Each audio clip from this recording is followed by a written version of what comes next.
ನಮಸ್ತೆ ಕರ್ನಾಟಕ ಸ್ನೇಹಿತರೆ, ಈ ಹೊತ್ತಿನ ಕ್ರಿಕೆಟ್ ಅಪ್ಡೇಟ್.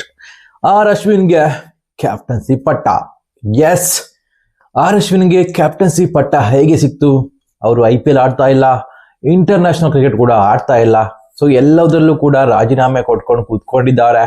ಅಂಥದ್ರಲ್ಲಿ ಅವರಿಗೆ ಕ್ಯಾಪ್ಟನ್ಸಿ ಪಟ್ಟ ಹೇಗೆ ಸಿಕ್ತು? ಹೌದು, ಇವಾಗ ಆರ್ ಅಶ್ವಿನ್ ಅವರು ಕ್ಯಾಪ್ಟನ್ ಆಗಿದ್ದಾರೆ. ಇದು ನಿಜಾನೇ ಆಗಿರ್ತದೆ.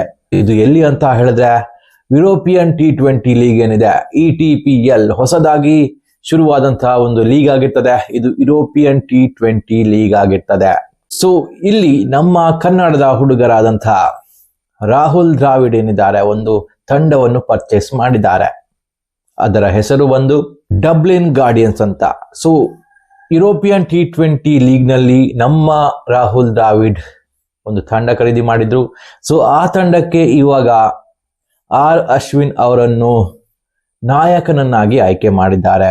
ಮಾತ್ರವಲ್ಲದೆ ಆ ತಂಡಕ್ಕೆ ಮೆಂಟರ್ ಕೂಡ ಆರ್ ಅಶ್ವಿನ್ ಅವರೇ ಆಗಿರ್ತಾರೆ. ಸೊ ಈ ತಂಡವನ್ನು ಮುನ್ನಡೆಸುವ ಹಕ್ಕು ಇವಾಗ ಅಶ್ವಿನ್ ಕೈಯಲ್ಲಿ ಇರ್ತದೆ. ಸೊ ಅಶ್ವಿನ್ ನೋಡೋದಾದ್ರೆ ಇಂಟೆಲಿಜೆಂಟ್ ಕ್ರಿಕೆಟಿಗ ಅಂತ ಹೇಳ್ಬೋದು. ರೂಲ್ಸ್ ಬುಕ್ ಅಲ್ಲಿ ಇರುವಂತಹ ರೂಲ್ಸ್ ಅನ್ನು ಚಾಚೂ ತಪ್ಪದೆ ನಿರ್ವಹಿಸುವ ಏಕೈಕ ಆಟಗಾರ ಅಂತ ಹೇಳಿದ್ರೆ ಅದು ಆರ್ ಅಶ್ವಿನ್ ಅಂತ ಹೇಳ್ಬಹುದು. ಸೊ ಆರ್ ಅಶ್ವಿನ್ ಕ್ರಿಕೆಟ್ ನಲ್ಲಿ ಮಂಕಡ್ಗೂ ಕೂಡ ಹೆಸರುವಾಸಿ ಆಗಿದ್ರು. ಅದೇ ರೀತಿ ಇಂಡಿಯಾದ ಬೆಸ್ಟ್ ಸ್ಪಿನ್ನರ್ ಗಳಲ್ಲಿ ಒಬ್ಬರಾಗಿದ್ರು.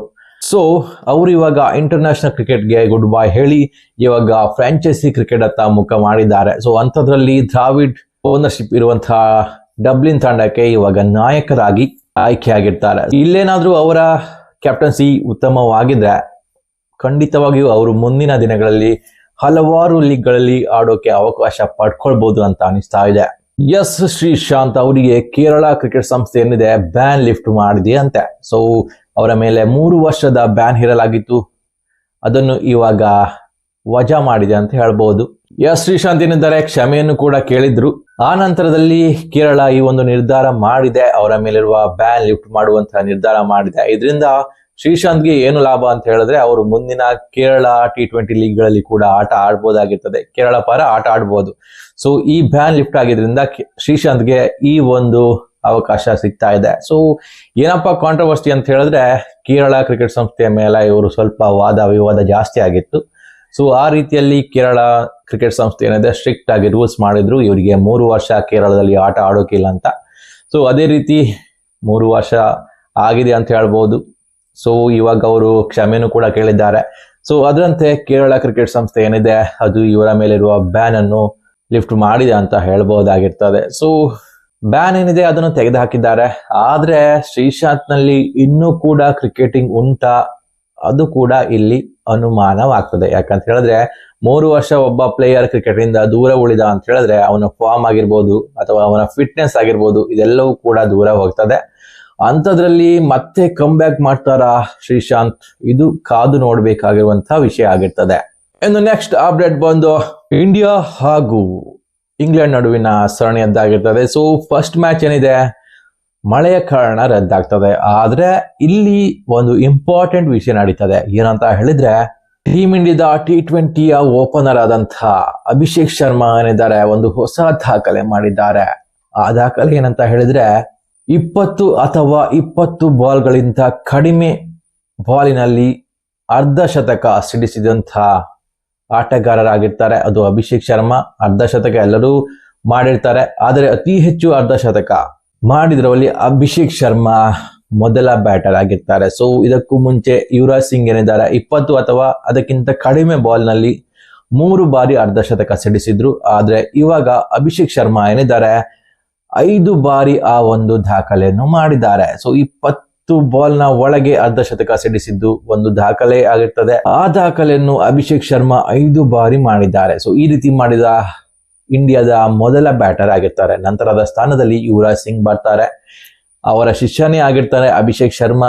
ಅವರ ದಾಖಲೆಯನ್ನು ಕೂಡ ಮುರಿತಾರೆ, ಇನ್ನೂ ಕೂಡ ದಾಖಲೆಯನ್ನು ಮಾಡ್ತಾರೆ. ಅದಕ್ಕೆ ಡೌಟೇ ಇಲ್ಲ ಅಂತ ಹೇಳ್ಬೋದು. ಯಾಕಂತ ಹೇಳಿದ್ರೆ ಅಭಿಷೇಕ್ ಶರ್ಮಾ ಒಳ್ಳೆ ಫಾರ್ಮ್ ನಲ್ಲಿ ಇದ್ದಾರೆ. ಇವಾಗ ಮುಂದಿನ ಮ್ಯಾಚ್ ನಲ್ಲಿಯೂ ಕೂಡ ಮತ್ತೆ ಅಬ್ಬರಿಸಬಹುದು. ಯಾಕಂತ ಹೇಳಿದ್ರೆ ಇಂಗ್ಲೆಂಡ್ ಪಿಚ್ ಅವರಿಗೆ ತುಂಬಾನೇ ಸೂಟ್ ಆಗ್ತಾ ಇದೆ ಅಂತ ಅನಿಸ್ತಾ ಇದೆ. ಅದೇ ರೀತಿ ಕಾಣ್ತಾ ಇದೆ. ಅವರ ಸ್ಟ್ರೈಕ್ ರೇಟ್ ನೋಡ್ತಾ ಇದ್ರೆ ಇಂಗ್ಲೆಂಡ್ ನಲ್ಲಿ ಅಭಿಷೇಕ್ ಶರ್ಮಾ ಈ ಸರಣಿಯಲ್ಲಿ ದೊಡ್ಡ ದೊಡ್ಡ ರೆಕಾರ್ಡ್ ಮಾಡೋದು ಗ್ಯಾರಂಟಿ ಅಂತ ಅನಿಸ್ತಾ ಇದೆ. ಇನ್ನು ನೆಕ್ಸ್ಟ್ ಅಪ್ಡೇಟ್ KKR ನದ್ದಾಗಿರ್ತದೆ. So KKR Kolkata Knight Riders Shahrukh Khan ಒಡೆತನದ KKR ಏನಿದೆ ಇವಾಗ ಒಂದು ಮಹತ್ತರ ಹೆಜ್ಜೆ ಇಡ್ಲಿಕ್ಕೆ ಹೋಗ್ತಾ ಇದೆ.